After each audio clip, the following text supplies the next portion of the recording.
Welcome to food Castro. இவனை வந்து என்ன சொன்னேன்னா, ஒரு எபிசோடு ஒன்று பிளான் பண்ணோம். அந்த எபிசோடில் என்னென்னா, நான் செய்ய பார்த்து மைண்ட் வாய்ஸ், மக்களுக்கு இருக்க மைண்ட் வாய்ஸை கேளுங்கடான்னு சொல்லி சொன்னோம். எவனும் கேட்க மாட்டான். அதனால் நான் என்ன பண்ணுறேன், சில எபிசோட்ஸ் மட்டும் ஷெஃப் டாக் மாதிரி, ஷெஃப்பு இன்னொருத்தவங்களை கலாய்க்கிற மாதிரி உங்கள் மைண்ட் வாய்ஸாக இருந்து நான் கேள்வி கேட்க போகிறேன். நீங்கள் என்ன கேள்வி கேட்கணும்னு நினச்சிங்களா அதை வந்து இவனை நான் கேட்க போகிறேன். ஏன்னா மெசேஜ் எனக்கு தானே அனுப்புறீங்க. ஸோ இவர் வந்து ஷெஃப் மாதவன், நம்ம சுக்கலா ரெஸ்டாரண்ட்டோட ஹெட் ஷெஃபாக இருக்கார். ஸோ அவர் வந்து இன்றைக்கி வந்து ரெசிபி செஞ்சு காட்ட போகிறாரு. நான் 2 மைக் வைக்க போதே தெரியாதா, நானும் ஷோவில் வரேன். 2 மைக்கு அவனே தூக்கி மாட்டிக்கினீங்க நிற்கிறான். அவனே செய்கிற மாதிரி சரி அந்த ரெசிபி செய்ய பார்த்து நீங்கள் என்னென்னலாம் கேள்வி கேட்கணும்னு நினச்சிங்களோ அதெல்லாம் நான் கேட்டு கொஞ்சம் கலாய்க்க போகிறேன். இந்த மாதிரி ஒரு ஃபன் எபிசோட் ட்ரை பண்ணிகிட்ருக்கோம். ஸோ இந்த என்ன ரெசிபி பண்ணுறேன் இன்றைக்கி மாதவன்? இன்றைக்கி வந்து Chinese style chilli garlic chicken. பேரே வைக்கலன்னு நினைக்கிறேன், இப்போ தான் யோசிக்கிறாரு. Chinese style chilli garlic chicken. Chinese style chilli garlic chicken. Chilli garlic சிக்கனாலே சைனீஸ் ஸ்டைல் தாங்க. செஃப் பண்ணுறதுக்காக பேர் வைக்கிற அப்படியாமா சில்லி கார்லிக் சிக்கன். கொரியன் ஸ்டைலில் பண்ணுவாங்க, ஜாப்பனீஸ் ஸ்டைலில் பண்ணுவாங்க. அடேங்கப்பா, நம்ம மக்களுக்கு சைனீஸே இப்போ தான் தெரியும். இதுக்குள்ளே நீங்கள் கொரியன், சவுத் ஆஃப்ரிக்கன் இப்படிலாம் போயிடுவீங்க. உலகுது கொஞ்சம் கொஞ்சமாக கற்றுக் கொடுக்கணும். ஓகே உங்கள் கடமை இருக்குது. கடமை. தேனி டிஷ் ஏதாவது சொல்லுங்கள். அப்படி சிந்தாமணி சிக்கன், திண்டுக்கல் ரெசிபி. அது சிந்தாமணி சிக்கன் திருப்பூருங்க.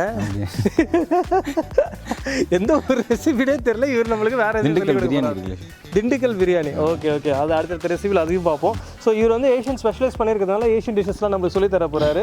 இன்றைக்கி வந்து chilli garlic chicken. Chinese style சொல்லிங்க. ஸோ சில்லி கார்லிக் சிக்கன் தான் நம்ம இன்றைக்கி பார்க்க போகிறோம். சில்லி கார்லிக் சிக்கன் செய்ய சிக்கனை மேரினேட் பண்ணுவோம். காட்டுங்க எப்படி மேரினேட் பண்ணணுன்னு. இது 100 கிராம் சிக்கன். போன்லெஸ்ஸா? போன்லெஸ். பாரதியாரா பாரதிதாசனா? போடுங்க. அதுக்கப்புறம் ஜிஞ்சர் கொஞ்சம் போடுறோம். கொஞ்சம் சத்தமாக சொல்லுங்கள் மாதவன், மக்களுக்கு கேட்கணும். ஜிஞ்சர் கொஞ்சம் போடுறோம். ஓகே. அதுக்கப்புறம் கார்லிக். இப்படி சொன்னீங்கன்னா மக்களுக்கு எதுவுமே புரியாது. சாப் பண்ண ஜிஞ்சர், சாப் பண்ண கார்லிக் ஒரு கொஞ்சமாக போடுறோம். அப்படி தானே? அப்படியே சொல்லுங்கள், இன்னும் கன்ஃபியூஸ் ஆவாங்க. ஒரு 2 பிஞ்ச் அளவுக்கு ஜிஞ்சர் கார்லிக் சேர்த்துக்கிறோம். அதுக்கடுத்து 1 பிஞ்ச் அளவுக்கு சில்லி ஃப்ளேக்ஸ் எடுத்துருக்கோம். சில்லி ஃப்ளேக்ஸ் எங்கள் வீட்டில் இல்லைன்னா அடிச்சுக்கலாம் சார். வரமிளகாய் எடுத்து மிக்சியில் போட்டு அப்படி சொல்லுங்கள் மக்களுக்கு. வரமிளகாய் எடுத்து அரைச்சி வச்சதா சில்லி ஃப்ளேக்ஸ்னு சொல்லுங்கள். நீங்கள் சொல்கிற டைமில் புரியாமல் போயிடுச்சுன்னா என்ன இப்படி தானே கேட்குறாங்க. அதுக்கப்புறம் சோயா சாஸ் எடுத்துக்கிறோம். Light soya sauce. 1 table spoon. நீங்கள் அப்படியே ஊற்றுறீங்க. 1 டேபிள் ஸ்பூன் எங்களுக்கு எப்படி தெரியும்? எடுத்து போட அதான் ஊற்றிட்டீங்களே. சரி, ஓகே. அதுக்கப்புறம் மாதவன் மைண்ட்லேயே திட்டினுக்கிறாருன்னு நினைக்கிறேன். இப்போ கரெக்டாக பண்ணுறீங்களா? ஓகே. இப்போது 1 டேபிள் ஸ்பூன் ஆஃப் கார்ன்ஃப்ளவர் போட்டிருக்கேன். சோள மாவு 1 ஸ்பூன். தமிழ் ஷோ தான், நீங்கள் தமிழ்லேயே சொல்லலாம். ஓகே. இதுக்கப்புறம் இங்கிலீஷில் வராது. ஓகே. இப்போ எல்லாத்தையும் மிக்ஸ் பண்ணிக்கிறோம். நல்லா டைட்டாக மிக்ஸ் பண்ணிக்கணும். இது என்ன டோவா டைட்டாக மிக்ஸ் பண்ணுறதுக்கு? இல்லை, கலக்கிற மாதிரி மிக்ஸ் பண்ணால் போதும். சிக்கன் எப்படி டைட் பண்ணுவீங்க நீங்களே சொல்லுங்கள். டைட்டாக மிக்ஸ் பண்ணிவிட்டு இது வந்து டைட்டாக எப்படி மிக்ஸ் பண்ணுவீங்க? ஓகே சார், மிக்ஸ் பண்ணி மட்டும் வச்சுக்கோங்க. டைட்டாக மிக்ஸ் பண்ணாதீங்க. அவங்க என்ன சொல்லுறாரோ, தண்ணி இல்லாமல் மிக்ஸ் பண்ணுறது தான் டைட்டாக மிக்ஸ் பண்ணுங்கன்னு சொல்லி நான் அப்படி ஃபஸ்ட்டு ஷூட்டில் அப்படி தான் இருப்பார். இப்போ இதை வந்து ஷேர் பண்ண போகிறோம். ஆயில் போட்டு பேனில் ஷேர் பண்ண போகிறோம். வறுக்க போகிறோம். அதுனா ஷேர் பண்ண போகிறோம். சரி, ஓகே. இப்போ நீங்கள் இதை ஃபஸ்ட்டு ரேஞ்ச் ஆன் பண்ணிட்டாரு. ஒரு நான்ஸ்டிக் பேன் வச்சுருக்காரு. இதை இப்போ நீங்கள் ஆயில் ஊற்றி வறுத்து எடுக்க போகிறீங்க. போதும். டீப் ஃப்ரை பண்ணார் போல இருக்குது நம்ம மாதவன். பேன் ஹீட் ஆகணுங்களா? பேன் ஹீட் ஆகும். இந்த ரெசிபி எப்போ கற்றுக்கிட்டீங்க? இதுவும் அங்கேருந்து கற்றுக்கிட்டீங்க. ஓகே. நீங்களா ஏதாவது க்ரியேட்டிவாக நிறைய இருக்கா? ஸோ தேனியில் நாங்கள் ஒரு ஏலக்காய் எஸ்டேட்டுக்கு போயிருந்தோம். அந்த விஷயத்தை பற்றிலாம் நீங்கள் இந்த எபிசோடில் உங்களுக்காக ஷேர் பண்ணுறோம். முடிஞ்சால் அங்கே போய் ஷூட்டும் பண்ணுறோம். என்ன கொதிக்காது போடணுமா இல்லை வெயிட் பண்ணணுமா? போடணும். ஒரு பிசை எடுத்து போட்டுடலாம்.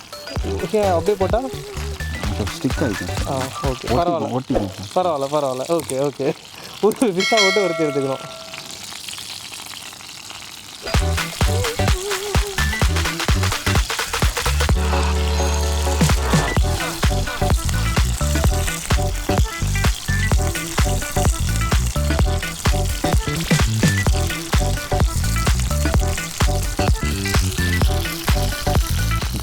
அப்படியே ஒவ்வொன்றா திருப்பி போடணும். மீன் வறுக்கிற மாதிரி திருப்பி போட வேண்டியதான். இப்போ இந்த எண்ணெய் என்ன பண்ணுவீங்க? இதுலேயே இப்போ இன்னொரு சாஸ் ரெடி பண்ண போகிறோம். இந்த ஆயில் இவ்வளோ ஆயில் வச்சு? ஆமாம் சார். அவ்வளோ ஆயிலே ரெடி பண்ணுறீங்க? சைனீஸில் பொய் சொல்லாதீங்க, கொஞ்சம் கம்மியாக ஊற்றிடுங்க. இவ்வளோ எண்ணெயை போட்டு சாப்பிட்டானா மனுஷன் செத்துருவான். டீப் ஃப்ரை பண்ணுற மாதிரி ஷாலோ ஃப்ரை பண்ணிகிட்ருக்கு அப்படி மாதவன். அவ்வளோதானே, எடுத்துடலாமா? அவ்வளோதான். சரி, எடுத்துருங்க.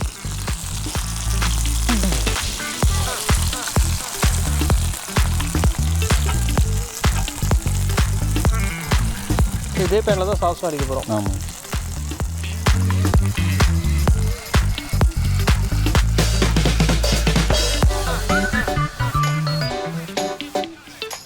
ஸோ நெக்ஸ்ட் இப்போ சாஸ் பண்ண போகிறோம். இப்போ அந்த எண்ணெயை வந்து கம்மி பண்ணியாச்சு, கொஞ்சோண்டு என்ன தான் பேனில் இருக்குது. அந்த பேனில் என்ன போடணும் ஃபஸ்ட்டு?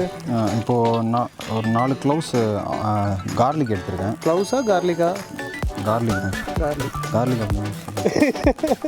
கார்லிக் க்ளவுன்னு இங்கிலீஷில் சொல்லுவாங்க. ஒன்றும் இல்லை, அவர் வந்து பூண்டு பல் எடுத்துருக்காரு, அதை பீல் பண்ணிவிட்டு ஒன்றும் பார்த்தீங்கன்னா கட் பண்ணி வச்சுருக்காரு. தமிழ் கற்றுக்கணும்.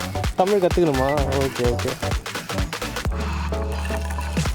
ஜிஞ்சரை கொஞ்சம் பொடி பொடியாக, அது இஞ்சியை பொடி பொடியாக கட் பண்ணி வச்சுருக்கேன்.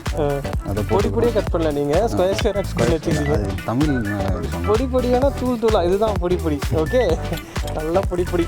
சரி, ஓகே. அதுக்கப்புறம் கொஞ்சம் சில்லி அதாவது வறுத்த மிளகாய். இல்லை அரைச்சி வச்சுருக்கோம். ரொம்ப கஷ்டப்பட்டு. அதாவது வரமிளகாய் தூள்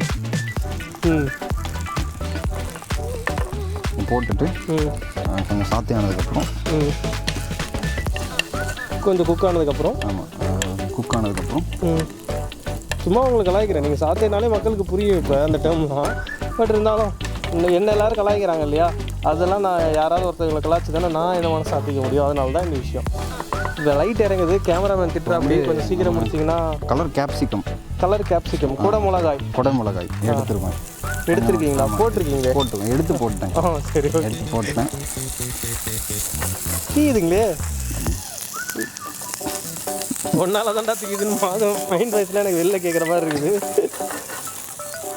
இந்த தண்ணி ஊற்றிக்கணுங்களா? ஊற்றலாம் தீஞ்சிடும், கண்டிப்பாக ஊற்றுறீங்க. ஓகே. இதுக்கப்புறம் கொஞ்சம் சோயா சாஸ் ஒரு ஓகே. இல்லை, நீங்கள் உங்களுக்கு எவ்வளவோ அதை சொல்லுங்கள், மக்கள்கிட்ட சொன்னாங்க புரிஞ்சுப்பாங்க. நீங்கள் 1 டீஸ்பூன் அதிகமாக போட்டுறாதீங்க. 1 டேபிள் ஸ்பூன் போட்டுருக்கேன். 1 டேபிள். ஏன்னா நம்ம சால்ட்டு போட போகிறது இல்லை. ஏன்னா உங்களுக்கு எல்லாருக்குமே தெரிஞ்ச விஷயம் தான், சோயா சாஸில் சால்ட் இருக்கும். டூத் பேஸ்ட்டில் உப்பு இருக்க மாதிரி சோயா சாஸ்லேயும் உப்பு இருக்கும். ஆமாம். அதுக்கப்புறம் கொஞ்சமாக இது கிடைக்காது, இருந்தால் நான் போட்டு. இல்லை, அப்போ போடாதீங்க. கிடைக்காது, இருக்காது. அப்போ நீங்கள் மட்டும் போட்டிங்கன்னா மற்றவங்களுக்கு அதனால தான் டேஸ்ட் வரலன்னு நினைப்பாங்கல்ல. ஓகே, அவ்வளோதான் முடிஞ்சு. இப்போ சாஸ் ரெடி ஆகிடுச்சு. சிக்கனை போட்டு டாஸ் பண்ணிவிட்டு ப்ளேட் பண்ணிக்கலாம். கார்ன்ஃப்ளவர் இதை போடணும் நீங்கள்? அது ஆல்ரெடி அதில் போட்டோம்.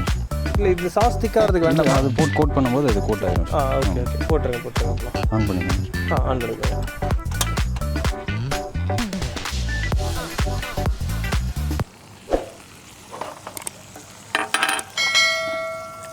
அடடடடடே, ஒரு சூப்பரான சைட் டிஷ் மாதவன் ரெடி பண்ணிகிட்ருக்காரு. ஸோ நீங்கள் ஒரு ஃப்ரைட் ரைஸ் இதெல்லாம் உங்களுக்கு நிறையவே ரெசிபிஸ் தெரியும். இந்த மாதிரி ஒரு சைட் டிஷ் நீங்கள் அது கூட ட்ரை பண்ணிங்கன்னா ரொம்பவே சூப்பராக இருக்கும்னு நினைக்கிறேன். நான் இன்னும் ட்ரை பண்ணல. ட்ரை பண்ணதுக்கப்புறம் சூப்பராக இருக்குமா இல்லை நல்லா இருக்குமான்றதை கமெண்ட்டில் சொல்கிறேன். நீங்கள் சொல்லிடுங்க. இப்போயே சொல்லிட்டுமா? சாப்பிட்டு சொல்லிடுங்க. ஓகே. சாப்பிட்டா நான் இருக்கணும்ல, சும்மா சொன்னேன் அவனை கலாய்க்கிறதுக்காக. என்ன எல்லோரும் அந்த ஷூட்டிங் அப்போ முடிச்சதுக்கப்புறம் கலாய்ப்பாங்க. அப்போ வந்து நினச்சிட்டு இருந்தேன் இது ஒரு இதுவாக பண்ணணும். என்ன கலாய்க்கிறேன்னா யாரும் கலாய்க்க மாட்டாங்க. அதனால் இவனில் எபிசோடு வச்சு நான் கலாய்ச்சிட்டு இருக்கேன். பார்த்தாலே தெரியுது இது சூப்பராக தான் இருக்குன்னு சொல்லிட்டு. முடிச்சு வச்சிங்களா? அவ்வளோதானே. ப்ளேட் பண்ணிடலாம். ப்ளேட் எடுத்து வந்து ப்ளேட்டில் கொட்டிவிடுங்க. அவ்வளோதானே. ஸோ ரெடி ஆகிடுச்சு. இது நீங்கள் பிளேட்டிங் பண்ணி சாப்பிட்டிங்கன்னா சூப்பரான side dish ready. Chef Madhavan இன்றைக்கி சூப்பரான ரெசிபி நம்மளுக்காக செஞ்சு காமிச்சார். இந்த ரெசிபிஸ் எப்படி இருந்ததுன்னு ட்ரை பண்ணுங்கள், மறக்காமல் கமெண்ட் பண்ணுங்கள். ஷெஃப் மாதவன், நீங்கள் தான் சொல்ல விரும்புகிறீங்களா? சப்ஸ்கிரைப் பண்ணுங்கள், லைக் பண்ணுங்கள், எல்லாருக்கும் ஷேர் பண்ணுங்கள். நிறைய யூடியூப் பாப்பா அப்படி போலையே. உங்களுக்கு பிடிச்சிருந்தா கண்டிப்பாக அதெல்லாம் பண்ணுங்கள். பிடிக்கலாம் எங்களுக்கு எப்படி பண்ணணுன்றதை கமெண்ட்ஸில் சொல்லுங்கள் கண்டிப்பாக. ஸோ இவர் மாதவன் பற்றி ஒரு விஷயம் நான் ஷேர் பண்ணிக்கணும்னு நினைக்கிறேன். முதல்ல ஹோட்டல் இண்டஸ்ட்ரியில் லோட்டஸ்ன்ற ரெஸ்டாரண்ட்டில் ட்ரைனிங்காக வந்து சேர்ந்த அப்படி. அப்போ வந்து பார்த்திங்கன்னா வாயே பேசாத ஒரு புள்ள பூச்சியாக இருந்த ஒருத்தோட லைக் இந்த லெவலில் இவன் இப்போ ஃபுட் பண்ணுறதை பார்த்து அது டோட்டலி ஹாப்பி.